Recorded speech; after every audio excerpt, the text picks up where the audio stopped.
El cuerpo de la víctima fue hallado en el apartamento y trasladado al anatómico forense. La policía de Filadelfia buscaba un depredador sexual que trepaba a los pisos de las viviendas para atacar a sus víctimas. Los expertos en perfiles geográficos intuían que el sospechoso debía vivir o trabajar cerca de sus víctimas. Pero cuando empezaron a darse casos idénticos a 2.700 kilómetros de distancia, en Colorado, los investigadores comprendieron que el asesino debía tener un buen número de transportes o que tendrían que reconsiderar sus suposiciones.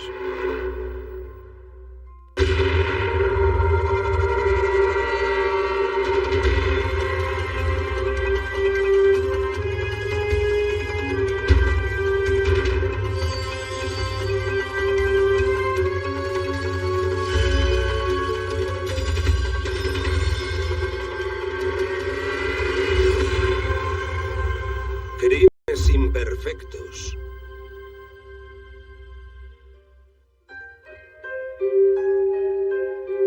Rittenhouse Square, en Filadelfia, Pensilvania.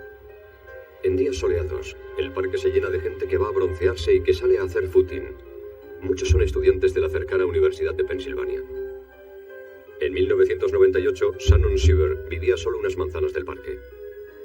Tenía 23 años y estudiaba en la prestigiosa Wharton School of Business. Ella quería especializarse en seguros, pero le gustaban mucho los desafíos y también estaba estudiando finanzas. Para sus padres, Vicky y Sil Seaver, Shannon era todo lo que se puede esperar de una hija. Shannon era una persona muy alegre. Era curiosa, quería saberlo todo y tenía mucha vitalidad. Siempre estaba haciendo preguntas. Siempre que íbamos a algún sitio, ella siempre preguntaba cómo había pasado eso o por qué eran así las cosas. Era una chica brillante y muy competitiva. Le gustaba montar a caballo y ganaba muchos premios. Pero también era una chica muy cariñosa. Creo que debía tener el grupo más diverso de amigos que haya tenido nadie. Shannon destacaba en casi todo lo que hacía. El último año de la escuela secundaria, ella era la presidenta de la asociación de alumnos cuando otro presidente se acercó para saludar y comunicar que volvía a presentarse a las elecciones. Cuando estudiaba en la Universidad de Duke, fue la delegada de su curso y segunda capitana del equipo de equitación. Se graduó en 3 años, con 3 especialidades, en matemáticas, económicas y filosofía. De allí, Shannon se trasladó a Filadelfia para seguir estudiando. Alquiló un apartamento en un segundo piso cerca de Rittenhouse Square. Por 1998, Shannon no se movió de su casa.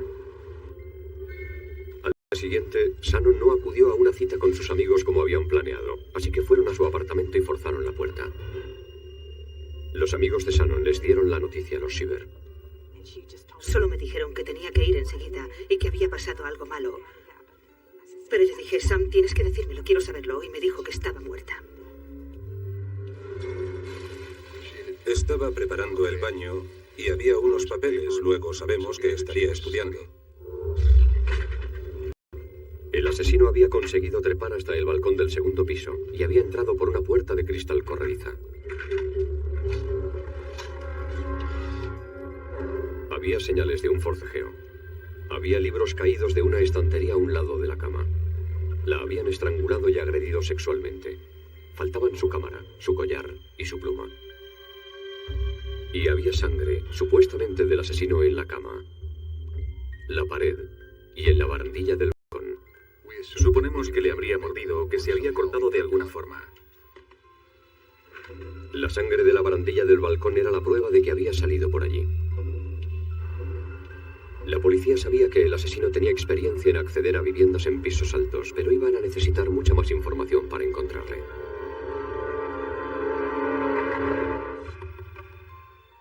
Shannon Seaver era una joven universitaria con un futuro prometedor que se truncó trágicamente el 7 de mayo de 1998, cuando fue robada y asesinada en su apartamento de Filadelfia.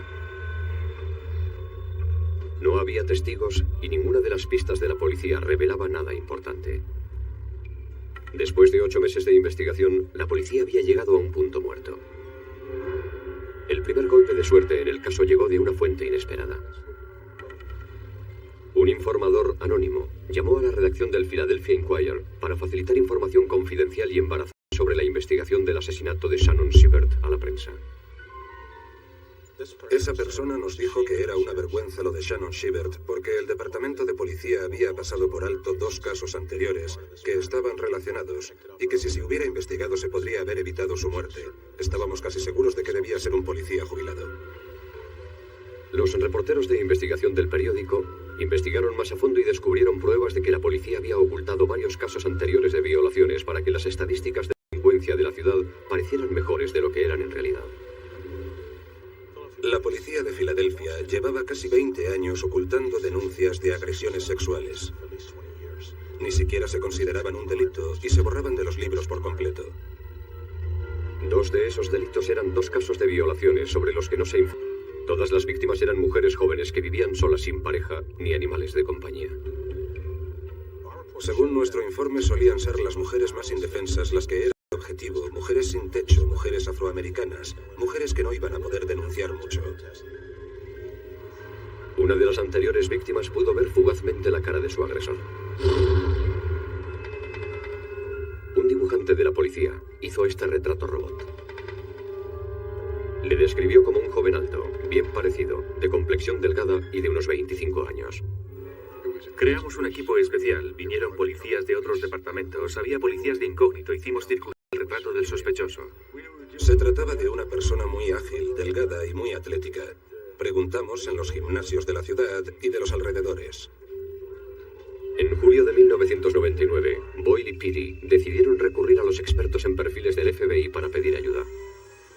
Basándose en casos anteriores, los expertos en perfiles pensaban que el violador debía conocer bien el vecindario. Alguien que gustara de salir por las noches y que probablemente tuviera algún antecedente por voyerismo o por abusos sexuales.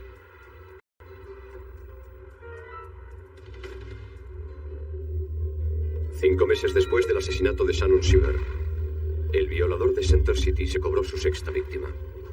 En esta ocasión tuvo que quitar 14 tornillos de unas barras de seguridad para conseguir acceder a un piso bajo. Nos entristecimos mucho y quisimos hablar con los padres de la joven, y ellos nos llamaron, y estuvimos charlando un buen rato con el padre y la madre. Pero al mismo tiempo eso nos daba esperanzas, y pensábamos que era algo que podía ayudarnos a coger al asesino y meterlo en la cárcel. Y eso era muy importante para nosotros. Después de la 6ª agresión, los detectives Boyle y Peary dieron otro paso. Boyle había visto un capítulo de Crímenes Imperfectos por televisión sobre una serie de agresiones sexuales en Luisiana que se había resuelto gracias a las técnicas de perfiles geográficos. Así que Boyle se puso en contacto con Kim Rosmo, el investigador que apareció en ese episodio. Partimos de la base de que los criminales actúan cerca de sus casas y sabemos que lo hacen en zonas en las que se sienten cómodos, en su zona de seguridad. Rosmo hizo un mapa de todo Center City con hombres a pie y también con helicópteros. Después introdujo la dirección de Shannon y la de las otras 5 víctimas en su programa de perfiles geográficos. Entonces el sistema informático efectúa todos los cálculos, hasta 1 millón de cálculos, y genera una zona de riesgo. La zona de riesgo es un mapa en 3 dimensiones que muestra los lugares más probables donde pueda estar el domicilio del agresor. El color naranja muestra las zonas donde es más probable que viva o trabaje el violador de Center City. La policía inútil. El violador de Center City y ahora asesino no volvió a actuar. Al menos no en Filadelfia.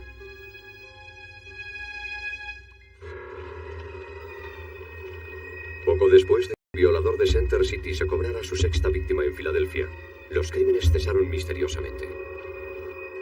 La policía tenía varias teorías. El agresor solo actuaba durante los meses de primavera y verano. Cuando llegó y pasó el verano de 2000 sin producirse incidentes, la policía empezó a temer que se hubiera ido de Filadelfia y que ya nunca podría llegar a ser capturado.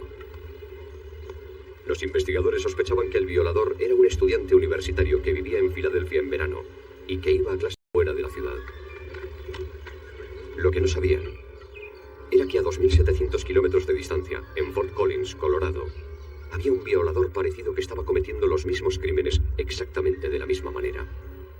El sospechoso accedía a las viviendas quitando contraventanas y trepando hasta los balcones. Y una vez dentro, el sospechoso asaltaba a las víctimas mientras dormían. El asaltante había actuado en 5 ocasiones durante la primavera y el verano de 2001. Cubría la cabeza de las víctimas con una funda de almohada y después las agredía.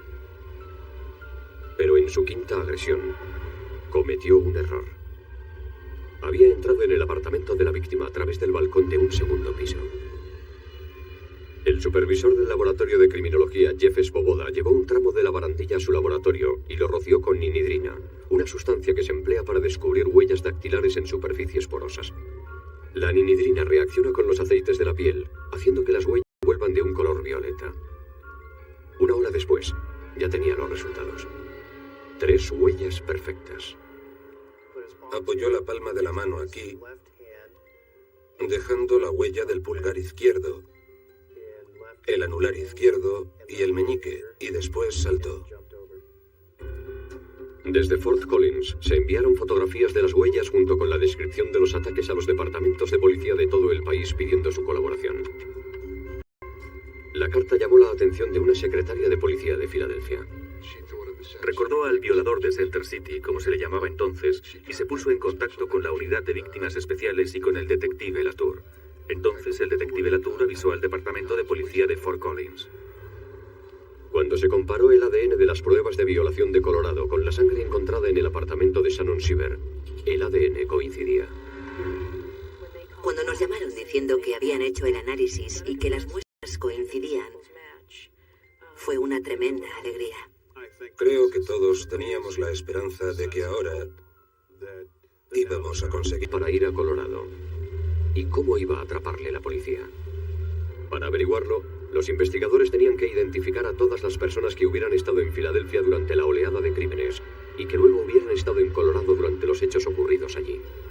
Cualquier persona que tuviera esas 2 ciudades en común era alguien que nos interesaba.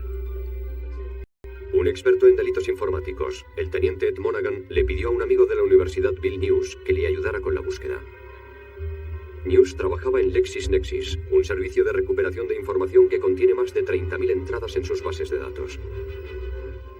No podemos revelar todos los parámetros de búsqueda en este programa. La mayor parte es información geográfica, pero no puedo decir nada más. Buscaron entre los archivos de entidades bancarias y encontraron los nombres de 319 varones que habían hecho transacciones financieras en Filadelfia y después lo mismo en Fort Collins, Colorado. Redujeron más la lista buscando varones de entre 20 y 30 años que hubieran estado viviendo en las zonas o cerca de las zonas de los crímenes de Filadelfia. El código postal es una forma rápida y cómoda para identificar una zona geográfica. Monaghan redujo la lista a 83 nombres que envió inmediatamente a la policía de Colorado. Los nombres se sumaron a una lista de otros 800 sospechosos que ya tenía la policía de Colorado.